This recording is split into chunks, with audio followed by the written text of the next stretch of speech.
Next construction of network तो बाद साडा अगला टॉपिक है सी टाइम एनालिसिस। टाइम एनालिसिस किस तरह होएगा जो साडे को नैटवर्क डायग्राम कंस्ट्रक्ट हो जाएगी। ठीक है, नैटवर्क डायग्राम कंस्ट्रक्ट करनी बड़ी ईजी है और मैं तेन एग्जाम्पल भेजी है, जो जो लिखा है उन्होंने कनैक्ट करके और मैं समझा दूँगी।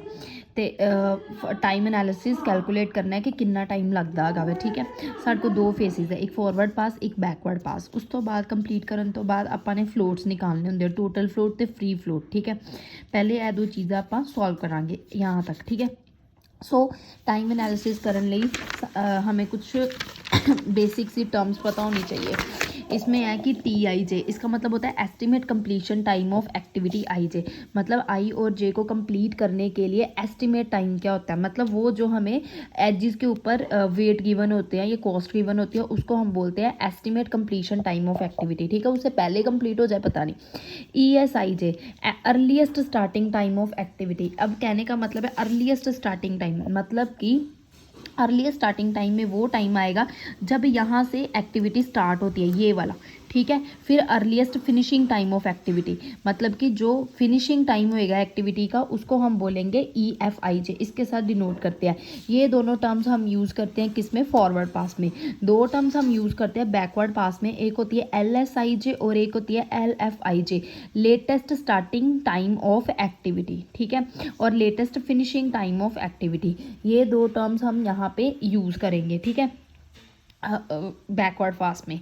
ओके, सो सबसे पहले हमें ये चीज़ पता होनी चाहिए कि ये चीज़ों को सॉल्व करने के फॉर्मूलेज क्या हैं। मतलब हमारे पास फॉर्मूले क्या, आप देखो, 0 can be the starting time for project, मतलब कि अर्लीस्ट जो स्टार्टिंग टाइम हम स्टार्ट से लेके चलेंगे वो पहली एक्टिविटी में क्या होएगा, 0 होएगा।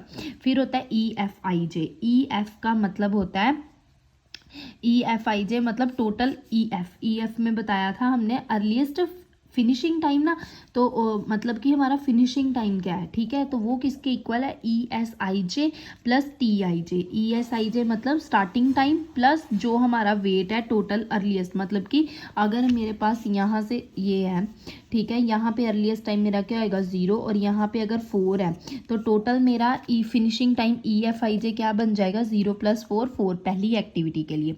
ठीक है, ओके, ये वाला फॉर्मूला जब मैं कैलकुलेशन करूँगी तब समझ आएगा ये क्या है। उसके बाद है backward pass completion for ending event assume E = L।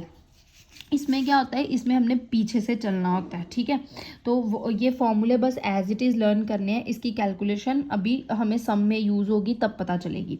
अब देखो हमारे पास सम क्या है, ये हमारे पास सम है। मैंने यहाँ पे 2 बॉक्सेस बनाने हैं खाली, मतलब कहने का है ये मेरे पास ऐसे सम है, हर बॉक्स के आगे मैंने 2 खाली बॉक्स बना लेने हैं, ऐसे ऐसे ऐसे। ठीक है, और ऐसे।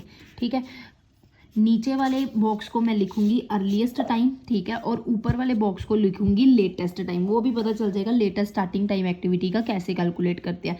मतलब ऊपर वाले नीचे वाला बॉक्स होएगा अर्लीस्ट और ऊपर वाला होएगा लेटेस्ट स्टार्टिंग टाइम। ये अर्लीस्ट स्टार्टिंग टाइम और ये लेटेस्ट स्टार्टिंग टाइम। ठीक है, अब सबसे पहले कैलकुलेट जो पहली एक्टिविटी का हमारे पास कौन सा है, पहली एक्टिविटी का हमारे पास अर्लीस्ट स्टार्टिंग टाइम क्या आएगा, 1 नोड्स हैं 2, ये है 3 और ये है 4। ठीक है, मतलब इस वे में चलना है, ये 4 ये 1 ये 1 ये 1। अब अर्लीस्ट स्टार्टिंग टाइम इस एक्टिविटी का क्या होगा, हमने बोला ना कि 0 से स्टार्ट करनी है, मतलब ये क्या होएगा, 0 के इक्वल होएगा। ठीक है, अब अगला अर्लीस्ट स्टार्टिंग टाइम, अब अगला अर्लीस्ट स्टार्टिंग टाइम कैसे निकलना था, फॉर्मूला क्या था, ESIJ। IJ मतलब 1 2, earliest starting time of 1 2 activity plus TIJ।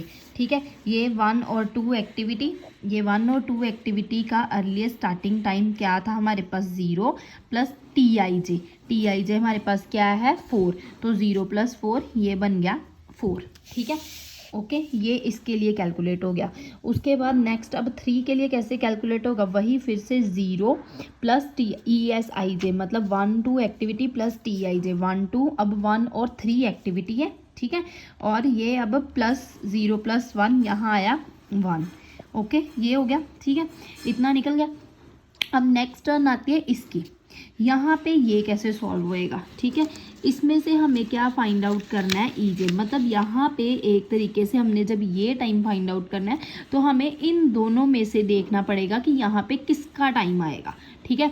मतलब फिर उसके लिए फॉर्मूला क्या है, मैक्स देखना है, ठीक है। EJ plus T I J, EJ मतलब ये वाली एक्टिविटी और ये वाली एक्टिविटी में दोनों को प्लस करके जिसका मैक्सिमम होएगा।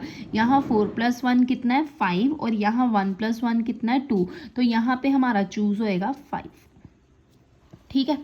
Okay, so this is our earliest starting time, सबके हमने निकाल लिए। अब हमने निकालना है, ये हो गया फॉरवर्ड पास सारा। अब हमने निकालना है बैकवर्ड पास।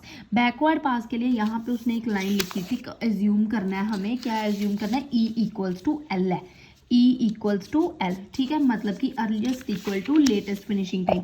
सो अगर यहाँ पे 5 है मतलब पीछे से, तो यहाँ भी क्या आएगा 5 आएगा, राइट, ठीक है। अब नेक्स्ट क्या है, एल एफ आई जे, मतलब ये हमारा एल एफ आई जे में से टी आई जे हमने क्या करना है, माइनस करते जाना, मतलब पीछे से चल रहा है। तो 5 - 1 यहाँ पे आया 4 और 5 - 1 यहाँ पे भी क्या आया 4। अब ये हो गया। अब इन दोनों में से यहाँ पे क्या आएगा, तो जैसे यहाँ पे हमने इस केस में मैक्सिमम चूज किया था, यहाँ पे हम क्या चूज करेंगे, मिनिमम चूज करेंगे, ठीक है। क्या चूज करेंगे, मिनिमम चूज करेंगे। सो 4 और 4, 4 - 4 कितना आया, L J minus T I J, minimum जो भी आएगा। अब यहाँ पे 4 - 1 कितना आना है 3 और यहाँ पे 4 - 4 आना है 0, तो मिनिमम क्या हुआ 0, तो यहाँ पे फिल होएगा 0। So this is our forward pass और बैकवर्ड पास जो हमें कैलकुलेट करने हैं, ठीक है। उसके आगे हम बताते हैं आगे फ्लोट्स कैसे कैलकुलेट करना है।